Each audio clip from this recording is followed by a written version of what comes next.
All right, welcome back to the PCC podcast. And in today's episode, we are going to be talking about training versus working out.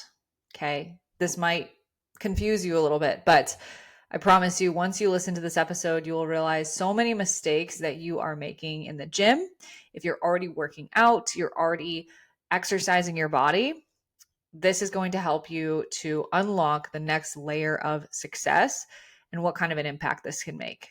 And so, I do want to preface by saying that weight training is only a part of your success in a holistic health journey. Okay. If we're talking about losing body fat, getting toned, getting lean, and actually staying that way, it's yes, there's strength training, but nutrition is just as, if not more important, and your stress management, your nervous system, your identity are all integral pieces to making sure that this actually sticks and isn't just another thing that you do. So, with that out of the way, we are going to hyper focus on the weight training part of the journey today and how it's actually going to be a huge unlock for you.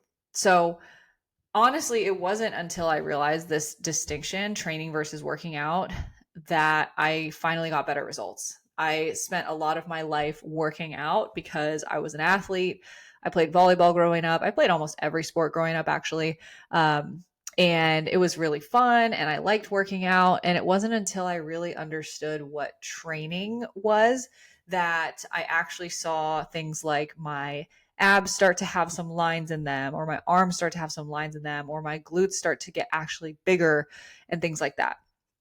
And so I want to explain to you, like, why is this so important? Why is it important that you train instead of work out and just punch the boxes?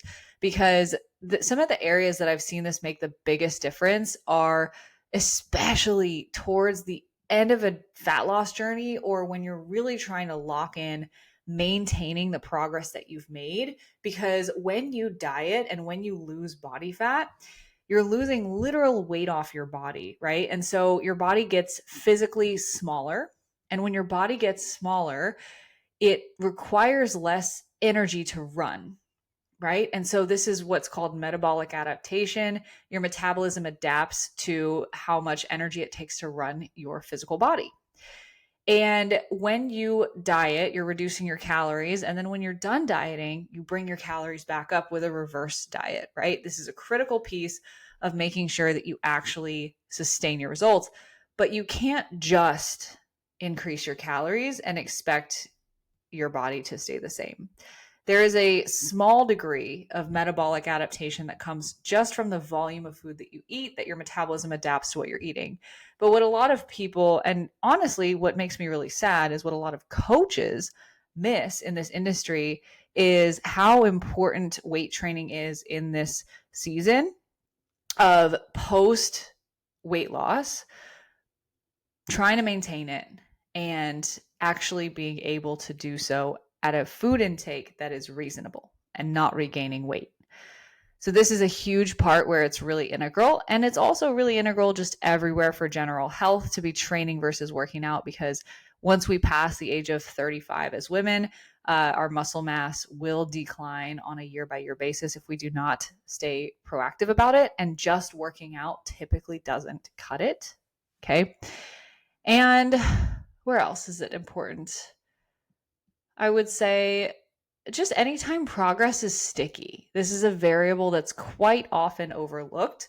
Like most coaches and even clients, but coaches too, will just kind of look at like, oh, did you strength train? Cool. All right, next box, right? What else do we need to do? And we just jump to like cutting calories, adding steps a little bit too quickly. So this is for you. Like, you might be working out instead of training if you are someone who goes to group classes regularly. If you go to the gym and you lift weights, but you don't have a plan, you just lift whatever you feel like. And I'm also going to describe what else constitutes working out versus training here. But essentially, working out is just going through the motions, and training has intention and purpose behind it. Okay. So I'm going to describe to you guys first, what does training versus working out actually look like, feel like, sound like, taste like, smell like. I'm just kidding. I'm going to explain to you what it actually is and then how you can make sure that you are training instead of just working out. Okay. So working out typically looks like you're sweating, you're having a good time, you're pushing yourself, you're going to feel the burn, right? But the key things that are missing are proximity to failure, intensity. Those are the same thing. Intensity is proximity to failure. And systems and structure. So I'm going to describe what training looks like because it's really hard to describe what working out looks like, in my opinion, because you have to kind of know the opposite. And training looks very specific and working out does not. So anything that is not training is essentially just exercising, working out. So training, like I said, is with intention and purpose. You're doing a weight training program. So number one would be that you have a program that repeats itself. So this is really critical because a lot of you guys are going to get stuck right here. A program that repeats itself, AKA you have the same set of, like, if you say you have 3 workouts per week, those 3 workouts are different, but you repeat them week over week over week. Okay. That is one. Second, I lost my train of thought. Let's go back. So repeats week over week over week. And the thing that a lot of women tell me is like, I get bored easily. I like to switch it up, you know? And the reality is that you don't actually dislike repetitiveness. You dislike purposelessness. I hope that's a word, but you dislike the feeling of repetition without purpose, repetition without progress, repetition without seeing what the payout is for the monotony. Because you're not actually bad at repeating things.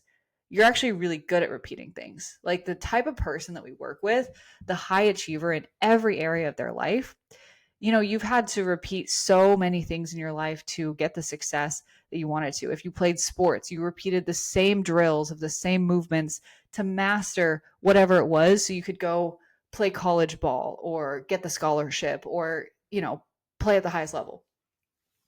In school or in work, you repeated the same drills of homework or assignments or projects or monotonous trainings so that you could become the employee, the business owner, the student, the person that you wanted to become, right? And so you're not actually bad at repeating things. You just need to know what the payout is. And most women don't understand fully what does it actually feel like to follow a weight training program and find the gratification in that. So our clients at minimum spend 8 weeks per training program. Okay. So they'll work with us for 6 to 12 months, but there will be like mini cycles. It's called mesocycles within the larger picture where they have different training programs that they repeat for minimum 8 weeks at a time. Some people will go for 12 weeks. Some will go for 16. And some people like really do just maximize like one program for a very long period of time because they understand that the progress there is actually really exciting. Okay.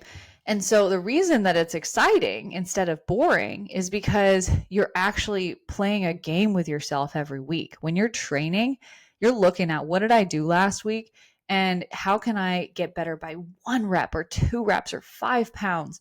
And you're looking at, for example, if I have 3 sets of 10 to 12 with 20-pound dumbbells for a shoulder press, then if I do 3 sets of 10 the prior week, then the excitement comes from, did I hit the 11, the 12 part of the rep range in all of my sets this week? Did I cumulatively get more reps, right? And so this is the concept of progressive overload. It's typically not new to most of the people that I talk to and that become clients of ours, but it is something that people fail to apply appropriately. Okay. So when you have a program that repeats, you're going to progressively overload. And in that process of progressively overloading, you're going to hit a certain point where things start to get really tough and you're going to start to feel stuck. This is also a point where women will start to say, I feel kind of bored because they feel stuck and they're not actually, you know, moving themselves forward with the weight that they're using. And so this could be from 2 things. Number 1, they have no idea how to tap into actually getting close to failure and pushing themselves into areas of discomfort. or they don't know how else to progress their strength outside of just slapping more weight on or forcing out another rep. Okay. And so this is where training can become really fun. So in that repetitiveness, we're not only looking to increase the weight that we use or the reps that we do on a week by week basis, but we're also looking to do so by getting close to failure. This is called intensity. Intensity is the proximity to failure that you're taking a set. So proximity to failure, meaning if you are doing a bench press and you do as many as you can to the point where you literally fail and the bar just comes right back down on your chest and someone has to pull it off of you, that is failure, right? And proximity to failure is how many reps shy of that are you leaving in the tank? So the way we quantify this is with a system called RIR, reps in reserve. So 0 reps in reserve would be that you went to failure because you didn't leave anything in the tank. 1 rep in reserve is there was probably 1 rep left. 2 reps in reserve, probably 2 reps left. And we judge this based on the speed of the movement. So when you start out, let's use the bench press analogy. When you start out pressing with the bench press, it's going to be pretty quick because you're not fatigued yet. But as you get later into the set, towards the end of the set, you're going to notice that it's kind of like grindy to push the weight up and that it's going to slow down. And when there's a slowing down of the velocity, the speed of the rep, then this is what brings us closer to failure, because at a certain point, it doesn't just slow down, it stops and it goes the other way. That's failure, right? And so we can kind of judge, and there's actually a lot of like apps and science and math behind, like you can actually calculate exactly how close someone was to failure based on the speed of their reps with certain things. We're not going to go into that level of detail whatsoever, but what we do need to understand is what failure actually feels like and getting close to that almost every time. Because training looks like training between a 1 to 3 reps in reserve at almost all times. So you're never really leaving more than 3 reps in the tank. And there's actually been a lot of research that shows that most women leave at least 5 to 10 reps in the tank when they think that they're leaving 1 or 2. And so the amount that we struggle to actually push ourselves to that uncomfortable place is really, really a lot. Like we just don't go there. And there's so much progress that comes from finally going there. And this is where tracking your workouts and being able to see that measured progress over time and pushing yourself to keep improving, even when it's a grind and it's hard, that's where you build not only the physical strength and the progress that shows up in your body, but the mental strength as well. And this is the part that no one talks about. Training is not only training your body for the results that you want, but it's also training your mind.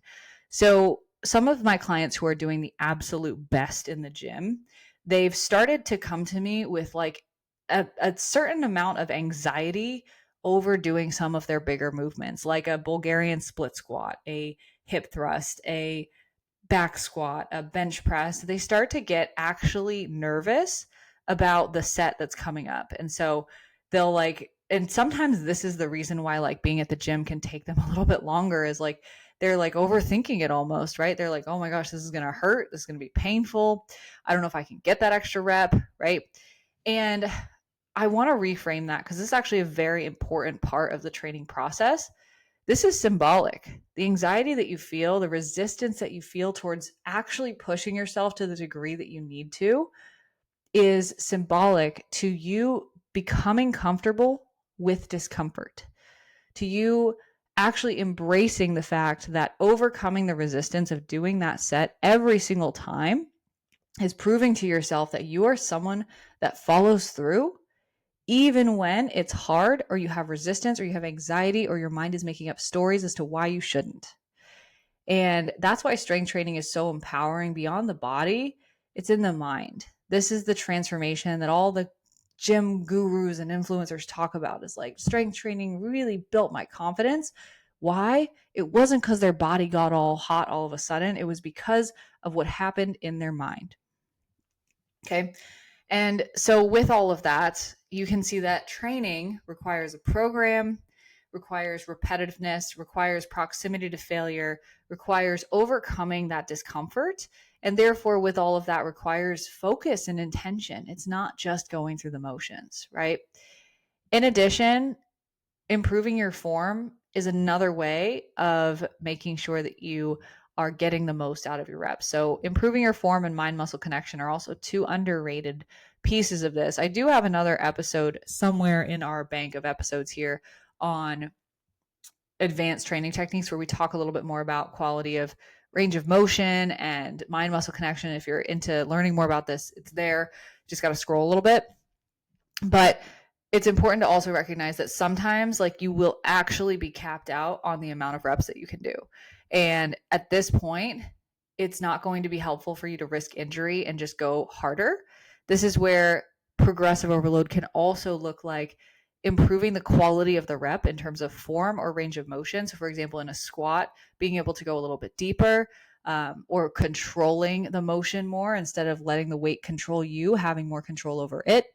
And mind muscle connection, feeling it in the right place. Like if I'm doing a bent over barbell row for my back and my lower back is hurting, something's wrong with my mind muscle connection, right? And so it doesn't make sense to just go heavier, because that's how you'll like get hurt if you're just doing that recklessly. It's going heavier and being in that proximity to failure with improved form, mind muscle connection, feeling it in the right places, the focus and the intentionality so that it is not only effective but safe at the same time, right? You're not just pushing yourself for like the David Goggins, stamp of honor. So that's what training looks like. And so in contrast, working out looks like it's hard. Like you might push yourself to where there's like a burn, but there's no resistance emotionally to like the next set, right? You're feeling the burn, but you're not getting anywhere close to failure. If you actually took a set to the true level of failure that you would hit, and I encourage you, if you're listening to this, go do this on a very low risk movement, like a bicep curl. You're not going to injure yourself doing a bicep curl with 10-pound dumbbells, but go to the point where you think you would stop the set and then just keep going until you actually fail. And note the difference between the reps that you would typically stop at and what actual failure looks like. And I promise you, you're going to be mind blown at how much you're sandbagging yourself and your own strength. And so that's what working out can look like. And honestly, my tips for you guys in order to be able to get the most out of your training, number one, film yourself, watch back your videos and look at the beginning of the set versus the end of the set. Are you seeing the speed of the rep, no matter what exercise it is? Are you seeing the speed slow down from the beginning to the end significantly? Or does it look pretty much the same? If you have to hesitate, then it's not slowing down enough. Get a coach. Duh. Get a coach who can look at this form review with you and obviously help you implement everything else around training, nutrition, mindset, and consistency, like us at PCC, so that you can actually follow through at the level that you want to, so you can train consistently the way you want to. And lastly, have a program that repeats itself. If nothing else, if you are just dead broke and you cannot buy anything, go on ChatGPT, have it write a program that's custom to you, and at least repeat that and practice the progressive overload that I have explained here for at least 8 weeks. Film yourself and try your best to implement everything that I've given you, because all of that, this information, it's out there and you can act on it. And then we're here if you're not able to implement that in the way that you want to or the effectiveness that you want to. That's what having a coach is for. So that is training versus working out. I would love to hear if this really resonated with any of you who are listening. And thank you guys so much for your attention, because I know it is your most valuable resource. And I will look forward to being back here for the next one. Don't forget to subscribe.